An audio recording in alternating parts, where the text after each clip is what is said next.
सबसे पहला सवाल, डायलिसिस क्या है? डायलिसिस एक प्रक्रिया है जिसका इस्तेमाल तब किया जाता है जब किडनीज अपना काम करना बंद कर देती हैं। इस प्रक्रिया का इस्तेमाल करके खून में से वेस्ट प्रोडक्ट को और फालतू तरल पदार्थ को बाहर निकाला जाता है। इस प्रक्रिया में शरीर के खून को एक मशीन में से गुजारा जाता है और साफ किया जाता है। एक स्वस्थ व्यक्ति में किडनीज खून को फिल्टर करती हैं और खून में से वेस्ट प्रोडक्ट और फालतू तरल पदार्थ को पेशाब में बदलकर शरीर से बाहर निकालती हैं। लेकिन जब किडनीज खराब हो जाती हैं और अपना काम नहीं कर पाती हैं, तो यही काम एक मशीन की सहायता से किया जाता है। इसी को डायलिसिस कहते हैं।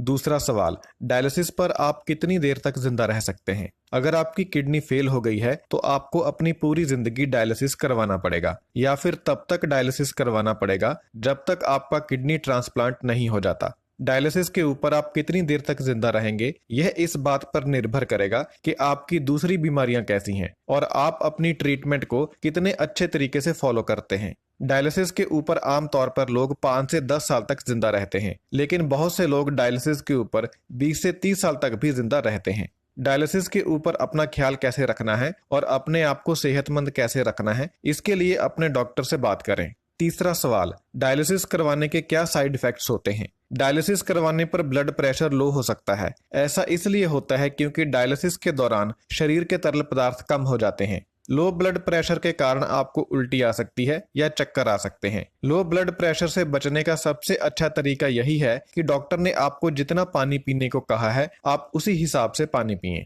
डायलिसिस करवाने का दूसरा खतरा हो सकता है सेप्सिस होना, यानी खून में इन्फेक्शन फैलना। डायलिसिस की प्रक्रिया के दौरान बैक्टीरिया शरीर के अंदर जा सकते हैं, जिससे खून में इन्फेक्शन फैल सकता है। इसके लक्षण होते हैं चक्कर आना और तेज बुखार होना। अगर आपको यह लक्षण है तो आपको तुरंत अपने डॉक्टर से बात करनी चाहिए। डायलिसिस करवाने का अगला साइड इफेक्ट है मांसपेशियों में ऐंठन होना। कुछ लोगों को डायलिसिस के दौरान मांसपेशियों में ऐंठन होने लगती है। इसका भी यही कारण होता है कि डायलिसिस के दौरान आपके शरीर में तरल पदार्थ कम होते हैं। डायलिसिस का एक और साइड इफेक्ट हो सकता है त्वचा के ऊपर खुजली होना। ऐसा 2 डायलिसिस के बीच वाले समय के दौरान शरीर में मिनरल्स जमा हो जाने के कारण होता है। डायलिसिस के कुछ और साइड इफेक्ट्स भी हो सकते हैं, जैसे सोने में दिक्कत होना, हड्डियों में और जोड़ों में दर्द होना, पुरुषों में इरेक्टाइल डिस्फंक्शन होना, मुंह का सूखना और घबराहट होना। चौथा सवाल, डायलिसिस करवाने वाले ज्यादातर रोगियों की मृत्यु किस वजह से होती है? डायलिसिस वाले रोगियों की मृत्यु के 2 बड़े कारण होते हैं। एक है हाइपरकलेमिया और दूसरा है हार्ट डिजीज।